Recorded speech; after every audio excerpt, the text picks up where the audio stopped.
우리 역사를 사랑하시는 대한민국 국민 여러분들 모두 반갑습니다. 한국사 전문가가 되고 싶은 미말친입니다. 자, 오늘 미말친 강의에 오신 모든 여러분들을 정말 환영하면서 강의를 뭘 할지 한번 이야기를 해보도록 하겠습니다. 오늘은 일본의 거짓말 그 세 번째 이야기를 다루도록 하겠습니다. 자, 그러면 일본의 거짓말 도대체 세 번째는 무슨 주제일까요? 바로 확대! 임진왜란은 조선 출병이다 라는 이야기에 대해서 오늘 얘기를 해보려고 합니다, 여러분들. 일본의 주장이 야, 임진왜란은 조선 출병이었어 라고 하는 겁니다, 여러분들. 그럼 과연 조선 출병이 맞을까요? 아니겠죠. 그러면 왜 그렇게 이야기를 하고 그리고 그에 대한 반박은 뭔지 한번 이야기를 해보도록 하겠습니다. 미말치님, 저는 출병이 무슨 뜻인지 모르는데요? 라고 하시는 분들은 오늘 영상 끝까지 봐주시면 좋겠고, 단어 하나 더 외워간다고 생각하시고 끝까지 봐주시고 구독과 좋아요를 눌러주시면 되겠습니다. 자, 그러면은 오늘 미말친이 알려주는 일본의 거짓말 그 세 번째 스토리 들으러 가시죠.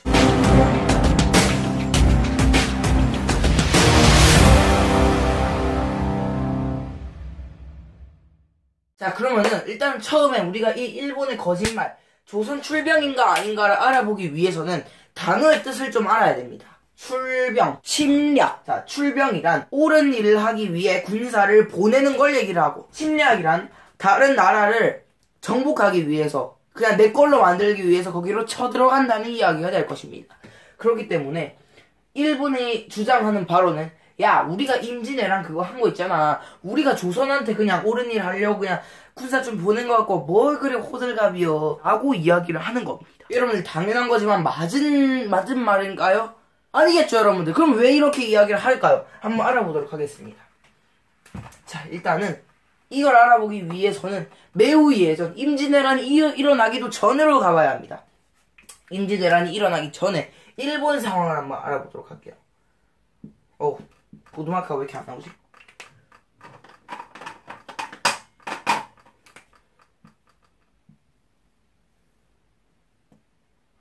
일본은 그래봤는데, 자, 일단은 이때 일본 언제로 넘어왔느냐? 1592년에 뭐가 일어났습니까, 여러분들? 임진왜란이 일어났죠. 근데 그거보다 100년 전쯤으로 한번 돌아가 보도록 할게요. 그러면 어떻게 되느냐? 일본 사이에서는 천황이라는 사람이 있습니다. 천황이 뭐냐? 일본에서는 그냥 신의 자손, 지금도 있습니다. 신의 자손이라고 불리는 정말 일본의 최고 권력자죠. 실제로 권력에 천황이 개입을 하진 않고 그 밑에 이제 총리 대신이라는 사람이 하긴 하지만 그래도 천황이라는 사람이 일본에서는 가장 높은 사람이 되겠습니다. 근데 이때도 천황이라는 개념이 있었단 말이죠. 그래서 천황이 있긴 있는데 이게 천황이 이때 당시에 힘이 없었어요. 그래가지고 아이고, 이거 내가 힘이 없으니까 이거 어떻게 하면 되려나 하면서 계속 힘 없는 천황이 고민을 하고 있는데 그때 나라는 난장판이 되고 있었습니다. 어떻게 난장판이 됐느냐? 각 지역마다 엄청나게 힘이 센 군사들이 정권을 잡기 시작해서 더 이상 천황이 걷잡을 수 없을 만큼 그 각 세력이 많아지기 시작한 거예요. 좀 좁은 땅이죠, 여러분들. 우리나라의 1.7배 정도 되는 땅이니까 그렇게 넓지는 않지만 근데도 이렇게 많은 권력이 많았다는 거예요. 그렇기 때문에 나라가 좀 흔들리고 많은 권력이 있었기 때문에 사람들 간의 다툼도 잦았죠. 자, 근데 이런 그 지역에서 가장 센 사람들 뭐라고 하냐면은 다이묘라고 합니다. 다이묘라고 하는데 이 다이묘 중에서도 가장 센 군사를 가지고 있고 가장 많은 세력을 넓히고 있는 사람이 한 명 있었으니 바로 오다 노부나가라는 사람이었습니다. 아, 이럴수가. 이름 외우기 귀찮다고요? 그럼 제가 한번 꿀팁을 드려보도록 하겠습니다. 노부나라는 사람이 노부나가 오고 있다. 오다 노부나가. 죄송합니다. 근데 자, 왜 이 오다 노부나가라는 사람 말을 왜 하느냐? 이 오다 노부나가라는 사람의 가장 충신이었던 사람이 누구냐? 우리가 가장 잘 알고 있고 임진왜란을 일으킨 그 장본인 누굽니까, 여러분들? 도요토미 히데요시가 되는 겁니다. 와, 이럴수가. 오다 노부나가 이야기 한 번만 좀 얘기를 하면은 그날 도요토미 히데요시가 달려가가지고 예, 충성 이렇게 했단 말이에요. 그러니까 오다 노부나가는 도요토미 히데요시를 매우 아꼈고, 그런데 오다 노부나가가 전쟁에 나갔다가 활을 맞고 갑자기 죽어버립니다. 그렇기 때문에 오다 노부나가의 그 세력들이 엄청나게 많았기 때문에 오다 노부나가가 죽고 나서 바로 도요토미 히데요시가 집권을 했는데 그 밑에 세력은 그대로 남아있기 때문에 다이묘들이 어찌 할 말이 없는 거예요. 그래서 도요토미 히데요시가 다이묘 중에 가장 센 사람이 됐고, 도요토미 히데요시가 일본을 전국시대를 마치고 통일을 하게 됩니다.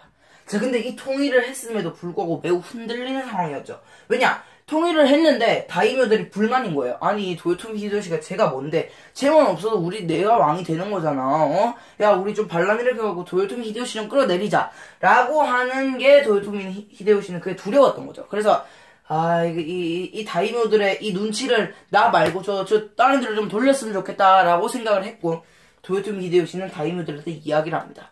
얘들아, 우리가 여기서만 싸울 게 아니야. 지금 우리나라 이 좁은 땅에서 뭘 우리끼리 싸우겠다는 거니? 일단은 저 옆에 있는 조선을 침략을 하자.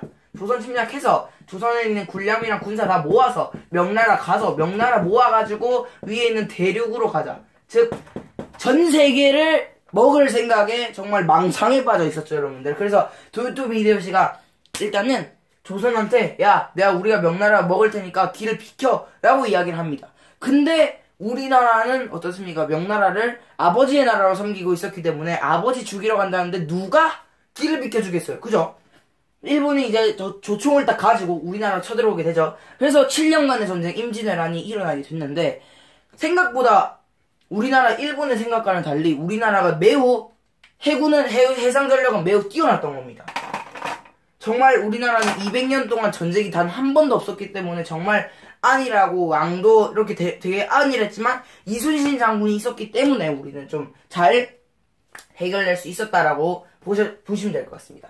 그래서 이렇게 임진왜란 전쟁이 끝났는데, 근데도 일본은 임진왜란이 지금 우리 출병이야, 옳은 일 하려고 했어 라고 이야기를 한 거예요. 누구의 망상에 빠져서? 도요토미 히데요시의 망상에 빠져가지고 우리 대륙 진출 가는 거야, 알겠지? 라고 해놓고 지금 조선 출병이었어, 우리 너무 옳은 일 했지 않니? 자부심 진짜, 이렇게 얘기를 하는 거예요. 아니, 임진왜란이 정말 슬픈 역사거든요, 여러분들. 우리가 일본을 이겼다, 정말 환호성을 지를 만한 그런 전쟁 영화가 아니란 뜻이에요, 여러분들. 어벤져스가 아닙니다, 생각보다. 왜냐면은 당시 국민들은 정말 일본이 자기들이 조선 국민들을 죽였다는 걸 자랑하기 위해서 코랑 귀를 다 잘라서 자랑을 하고 다녔고, 그리고 사람들의 목을 자른 다음에 막대기에다 매달아 놓을 만큼 정말 그런 잔혹한 일을 많이 했던 전쟁인데도 일본은 뭐라고 합니까? 임진왜란 조선 출병이었어 라고 이야기를 하는 것이죠. 여러분들, 이렇게 오늘 강의를 마쳐봤는데, 정말 일본의 거짓말 우리가 좀 더 알고 좀 더 대비를 하고 많은 정보를 쌓은 다음에 반박을 해야 될 것 같지 않습니까, 여러분들? 이런 터무니없는 얘기, 허무맹랑한 얘기를 하면서도 자기 스스로 자부심을 느끼고 있다는 게 저는 조금 마음이 많이 아프고, 우리 국민들이 좀 많은 걸 알았으면 좋겠다는 생각이 저는 들고 있습니다. 그래서 오늘 일본의 거짓말 세 번째 이야기를 살펴봤는데, 재밌으셨다면 구독과 좋아요를 꼭 눌러주시고, 오늘 제가 이야기했던 임진왜란에 대한 좀 더 많은 이야기를 알고 싶으시다면 여기로 올라와 주셔가지고 링크 딱 클릭해가지고 들어가 주시면은 제가 제 첫 역사 강의였던 임진왜란 강의를 충분히 들으실 수 있을 것 같습니다. 그래서 오늘 임진왜란, 즉 일본의 거짓말 세 번째 이야기를 마쳐봤습니다. 구독과 좋아요 꼭 눌러주시고, 그럼 전 다음에 만나도록 하겠습니다. 여러분들 모두 바이.